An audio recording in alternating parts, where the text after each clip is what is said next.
Viewers আসসালামু আলাইকুম। আজকে দেখবেন আমার ব্যাচেলার রান্নাঘরে চিংড়ি শুটকির ভর্তা। দেখতে থাকেন প্লিজ। যে কোনো ভর্তাতেই সরষের তেল ব্যবহার করার চেষ্টা করবেন, তাহলে আলাদা একটা ঘ্রাণ আসবে। মরিচটা ভেজে নিলাম। মরিচটা ভাজা হলে যে পেঁয়াজ রসুন দিয়ে দিলাম এর মধ্যে। একটু হালকা ভেজে নিয়ে চিংড়িগুলো দিয়ে দিলাম। এই যে দিয়ে দিলাম।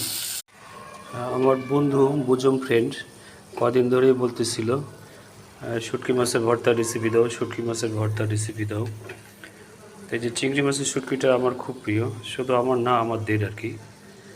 তো চিংড়ি মাছের শুটকি ভর্তাটা আপাতত দিয়ে দিলাম। দেখো, পরিমাণ মতো লবণ, হালকা একটু হলুদ দিয়ে যে হালকা হিটে আস্তে আস্তে ভাজতে থাকবেন। লাল লাল হয়ে গেলে হয়ে যাবে। এটাকে একটু অ্যাডজাস্ট করে নিতে হবে, উশমিশ যেটাকে বলে আমাদের আঞ্চলিক ভাষায়। আজকে শুধু ভর্তা আর এই যে টমেটোর সালাদ, ধনিয়া পাতা, আমার গাছের কাঁচা মরিচ আর পেঁয়াজ।